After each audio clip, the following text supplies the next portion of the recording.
નમસ્કાર મિત્રો, ડિજિટલ શાળા ચેનલમાં તમારું સ્વાગત છે। આજે આપણે સ્માર્ટ પરિણામની ફાઇલ તમને આપેલી હોય પણ કંઈક ભૂલ હોય અથવા અપડેટ વર્ઝન કરવાનું હોય તો ઓટોમેટિક ડેટા છે એ નવી ફાઇલની અંદર કેવી રીતે આવી જાય। એટલે ઉપયોગમાં તો ખૂબ સરસ ઉપયોગ તમે આનો કર્યો જ હશે, વિદ્યાર્થી માહિતી। હવે આ એક અપડેટ ફાઇલ છે, બરાબર છે। એ અપડેટ ફાઇલ છે એનું આવી રીતે નામ આપેલું હશે। દાખલા તરીકે 5મા ધોરણની ફાઇલ છે તો STD5 smart result 9.6 only update use, એટલે આવી અપડેટ કરવા માટે ફાઇલ, અને કોને અપડેટ કરવાની છે કે જેને 9.6 કરતાં નીચે એટલે 9.4 હોય, 9.1 હોય, 2 હોય તો એને આ અપડેટ કરવાનું છે ને એના માટેનો જ આ વિડીયો છે। જેને 9.6 છે બરાબર, તો એને કોઈ સુધારો કંઈ કરવાની જરૂર, અપડેટ કરવાની જરૂર નથી। તો ખાસ આ જે ફાઇલ તમને મોકલાવવામાં આવી હોય બધા ધોરણની 3 થી 8 ધોરણ, તો એની અંદર આ 5મા ધોરણની ફાઇલ છે અને આ તમારી પાસે જે ફાઇલ છે એને તમારે રીનેમ આપી દેવાનું છે અને STD5 ઓલ્ડ આવું આપી દેવાનું છે। એટલે કે તમારી પાસે જે ફાઇલ હોય એને તમારે STD 5મા ધોરણ હોય તો 5મા ધોરણ ઓલ્ડ આવું નામ આપી દેવાનું છે અહીંયા, બરાબર। અને પાછળ આ જે XLSM છે એને આપણે કંઈ કરવાનું નથી, ડોટ આજે આમ જ રાખવાનું છે, બરાબર। એટલે અવતરણ ચિહ્ન આવે છે એ મેક્રો ફાઇલ બરાબર છે। એટલે આવી રીતે ખાસ બે ફાઇલ, તમારી કોઈ પણ વર્ઝનની ફાઇલ હોય એનું નામ STD5 ઓલ્ડ આવું આપવાનું। જો તમારે 3જા ધોરણની ફાઇલ હોય તો તમારે આનું નામ STD3 ઓલ્ડ, ચોથાનું નામ STD4 આવી રીતે, બરાબર।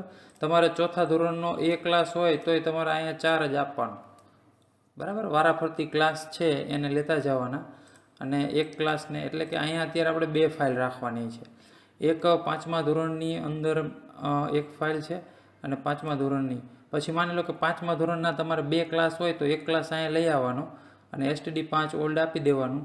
આની અંદર ડેટા આવી જાય પછી આ બે ફાઇલ છે એને લઈ લેવાની, પછી 5Bની લાવવાની, એની અંદર એ નામ તો 5 ઓલ્ડ જ આપવાનું છે। 5AB અહીંયા ક્યાંય તમારે કંઈ આપવાનું નથી, અહીંયા STD5 ઓલ્ડ જ આપવાનું છે।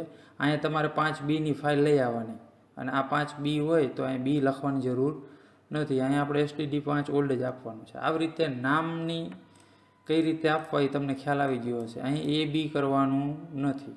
આવી જ રીતે 8મા ધોરણની ફાઇલ હોય તો STD8 ઓલ્ડ, બરાબર, આવી રીતે નામ આપી દેવાનું છે, બે બાજુ બાજુમાં લઈ આવવાની છે। હવે આ ફાઇલ છે ને એ અપડેટ ફાઇલ છે। જો ઉપર તમને સૌથી ઉપર જો STD5 એટલે એનો મતલબ આ અપડેટવાળી ફાઇલ છે, આની અંદર કંઈ છે નહીં, અત્યારે તમે જોઈ શકો છો। વિદ્યાર્થીની માહિતીમાં પણ કંઈ છે નહીં। હવે આપણે શું કરશું, હવે તમારી આ જે ઓલ્ડ ફાઇલ છે ને એને આપણે ખોલશું। એટલે કે જે ઓલ્ડ ફાઇલ છે જેની અંદર તમારો ડેટા છે, કોઈ કારણસર તમારી મિસ્ટેક કટ પેસ્ટ થઈ ગયું છે અથવા તો જે જૂનું વર્ઝન છે 9.1, 9.4 છે, આવા વર્ઝન ઉપયોગ કરે છે અને એને વોટ્સઅપની સુવિધા અને એ ઉપયોગ કરવું છે અને 9.1 કે 2 હોય તો એને જે બીજા વિષય બદલાણા છે 3, 4, 5ની અંદર અંગ્રેજીની, તો તેની પણ અપડેટ કરવું પડે। પણ આપણે સરસ મજાનું લઈ રહ્યા છીએ, ઓટોમેટિક છે એ તમારો ડેટા અહીં આવી જાય। જો આ ઓલ્ડ ફાઇલ આપણે ખોલી છે, બરાબર છે। ઓલ્ડ ફાઇલની અંદર અત્યારે માની લો કે હું અત્યારે આ કંઈ તમારે નાખવાની જરૂર નથી, પણ આપણે અહીં ડાયસ કોડ અહીં નાખેલો નહોતો, 243305024003, બરાબર, આવી રીતે, અથવા તો ડાયસ કોડ તમારે નાખેલો હશે તો એ। હવે તમે આ જે આપણી જૂની ફાઇલ છે એને મિનિમાઇઝ કરી અને આપણી જે અપડેટ ફાઇલ છે એ આપણે ખોલશું। એમાં શાળા માહિતીની અંદર જશું, જુઓ તમે ઓટોમેટિક આવી ગયો છે ડેટા, પછી ડેટા ઓટોમેટિક આવી ગયો છે। આપણી પાસે બે ફાઇલ છે, આ ઓલ્ડ છે, એમાં પણ ડેટા હતો એ આની અંદર આવી ગયો છે। નેક્સ્ટ આપશું, શાળા માહિતી ઓકે થઈ ગયું। હવે વિદ્યાર્થી માહિતી, જો વિદ્યાર્થી માહિતીમાં તમે જોઈ શકો છો ઓટોમેટિક 36 વિદ્યાર્થીઓ હતા, એ 36 વિદ્યાર્થીઓના અહીં તમે જોઈ શકો છો બધો જ ડેટા આવી ગયો છે। હવે આપણે શું કરવાનું છે, માત્ર ને માત્ર આ જે વિદ્યાર્થીઓ પૂરા થાય છે ત્યાં જે કંઈ ડેટા છે એ બધું આમ સિલેક્ટ કરીને ડિલીટ કરવાનો છે। ધ્યાન આપો, ખાસ રોલ નંબર સિલેક્ટ કરવાનો નથી, કારણ કે તો તમે ડિલીટ થશે નહીં। એટલે વિદ્યાર્થીના નંબરથી શરૂ કરી આમ પણ ક્યાંય બહાર જવાનું નથી, નહીં તો ડિલીટ નહીં થાય. એટલે ખાસ અહીંથી આમ સિલેક્ટ કરી અને આ ખાના સુધી જ આમ ક્લિક કરીને ડિલીટ કરતું જવાનું છે, બરાબર. આમ નીચે પણ એવી જ રીતે નીચે 90 નંબર સુધી હશે, પણ ધ્યાન એ આપવાનું છે કે તમારે આમ બહાર નીકળી જવાનું નથી. અથવા તો તમે એક આવી રીતે બે ડિલીટ કરશો તો પણ ચાલશે, પણ આમ જો બહાર આમ ક્યાંય સિલેક્ટ કરી નાખેલું હશે તો ડિલીટ થશે. આટલું એક કામ કરવાનું છે. આપણી ફાઇલ અપડેટ થઈ ગઈ, ઓકે, કમ્પ્લેટ, બરાબર. હવે તમે ગમે ત્યાં જશો, હવે તમે રીત 3માં જશો તો એની અંદર પણ અહીં ક્લિક કરશો, માર્ક આવી ગયા છે ઓટોમેટિક, બરાબર. વ્યક્તિત્વ વિકાસની અંદર માર્ક્સ આવી ગયા છે, સ્વઅધ્યયનમાં માર્ક્સ આવી ગયા છે, નામ આવી ગયા છે, બધી જગ્યાએ પત્રક સી પહેલા સત્રનું ઓટોમેટિક રેડી છે, તૈયાર થઈ ગયું છે, બરાબર. તો આવી રીતે આ જે ઓટોમેટિક ફાઇલનો ડેટા ટ્રાન્સફર થઈ ગયો, તો એના માટે ખાસ મહત્ત્વનું શું હતું, ફરીથી આપણે થોડું લઈ લઈએ કે આ ફાઇલ અમે મોકલાવેલી છે, એને રિનેમ તમે આપવું હોય તો પછીથી આપવું તો વાંધો નહીં, પણ તમારી ફાઇલને ફરજિયાત આવી રીતે રિનેમ આપવાનું છે. 5મા ધોરણ હોય તો std5 old, બરાબર. અહીંયા તમને લખીને 8મું ધોરણ હોય તો std8 old, બધું સ્મોલમાં જ છે. અને પાછળ XLM જે છે એ એમ જ રાખવાનું છે, બરાબર. એમાં કંઈ કરવાનું નથી. અને ફાઇલ ખોલવામાં તમારે આગળ પાછળ તમે પહેલાં નવી ખોલો ને પછી જૂની ખોલો ને એનો કોઈ વાંધો નથી. પહેલાં નવી ફાઇલ ખોલી નાખો, એમાં માહિતી ન હોય, પછી જૂની ફાઇલ જે છે એ ખોલો તો ઓટોમેટિક આવી જશે. પણ એક જ ધ્યાન આપણે રાખવાનું છે, ફાઇલનું નામ અને વિદ્યાર્થીની માહિતીમાં ખાસ તમને ખ્યાલ આવી ગયો હશે કે વધારાના વિદ્યાર્થીની જે પણ માહિતી અહીં હોય એ કાઢી નાખવાની છે. અને હવે પછી અપડેટ થઈ ગયા પછી તમે કઈ રીતે ઉપયોગ કરશો, દાખલા તરીકે દ્વિતીય સત્રાંત મૂલ્યાંકનના માર્ક તમે નાખ્યા નથી તો અહીંયા ઓટોમેટિક આયા હશે એ બધા 0 હશે. અને તમે અંદર ક્યાંક ક્લિક કરવા જશો ને તો આવી રીતે ફોર્મ્યુલા પણ હશે, બરાબર. કારણ કે ડેટા ટ્રાન્સફર થયો તો તમારે શું કરવાનું, આ બધું કરી દેવાનું ડિલીટ.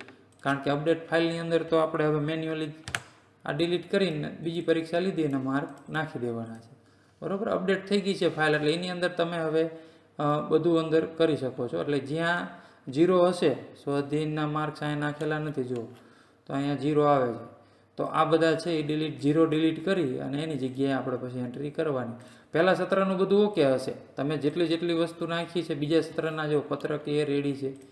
કોઈ વિષય બાકી કંઈ હોય તો તેની અંદર જઈ અને તમે કાઢી શકો છો. આપણે જે હવે પત્રક સી દ્વિતીય સત્રનું છે એની અંદર પણ તમારી એન્ટ્રી ઓકે થઈ જશે. એટલે અહીંયા જો અમુક જગ્યાએ એરર બતાવે છે, આ વેલ્યુનું એરર આવે છે, એ શું કામ આવે છે તો કે એ વેલ્યુની એરરની અંદર ક્યાંક ગુણ નાખેલા નથી એટલે આવે છે, બરાબર. આ સ્વાધ્યાયના ગુણ છે, પછી રીત સત્રાંતના ગુણ છે.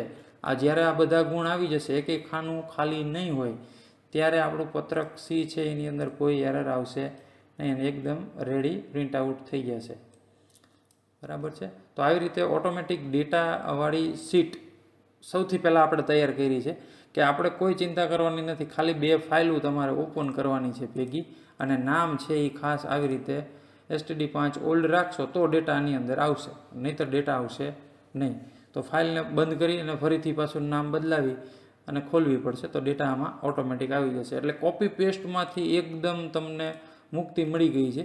તો આવી સરસ મજાની મહેનત અમે કરી અને ડેટા ટ્રાન્સફર કરી લીધો, એવી રીતે ફાઇલ તમને બનાવી દીધી છે જેથી હવે ક્યારેય અપડેટ આવે તો ત્યારે તમારે ડેટા ટ્રાન્સફરની કોઈ ચિંતા નથી. અને ખાસ તમને કહેવાનું છે કે તમારા વિદ્યાર્થીઓને ફોટાવાળી માર્કશીટ આપો, વાલીને વોટ્સઅપ થઈ શકે એવી પણ આની અંદર સુવિધા છે. પહેલાં સત્રમાં બહુ વોટ્સઅપ વિદ્યાર્થીઓને કર્યા છે અને આ સત્રમાં પણ વોટ્સઅપ તમે કરો.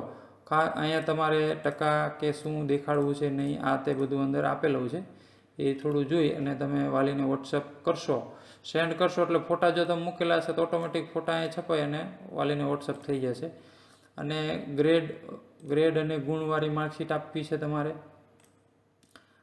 ફક્ત ગ્રેડવાળી આપવી છે. ફોટો લિંક અહીં ચેક કરો, આના વિડીયો તો તમે આપણે ઓલરેડી આપેલા છે, ફોટાવાળી માર્કશીટ વાલીને વોટ્સઅપ કરવાના, તેની અંદર વધારે માહિતી તમને મળી જશે. અને આની અંદર ખાસ આ વખતે આપણે તમને ક્યાંય કલર ચેન્જ કરવાનું મન થાય કે અહીંથી મારે આ કલર કરવો છે ને અહીંયા આની અંદર જે કલર આપેલો છે એને મારે પીળો કલર કરવો છે આવું, તો તમે ઉપર ફોર્મેટ મેનુની અંદર જઈ અને તમે કલર પણ ચેન્જ કરી શકો છો. જ્યાં ડિઝાઇનની અંદર તમને લાગે કે ફોર્મેટ એનું ચેન્જ કરવા જેવું છે તો ફોર્મેટની અંદર જઈ ફિલ કલરમાં જઈ તમે તમારી રીતે પણ કલર ડિઝાઇન સેટ કરી શકો છો.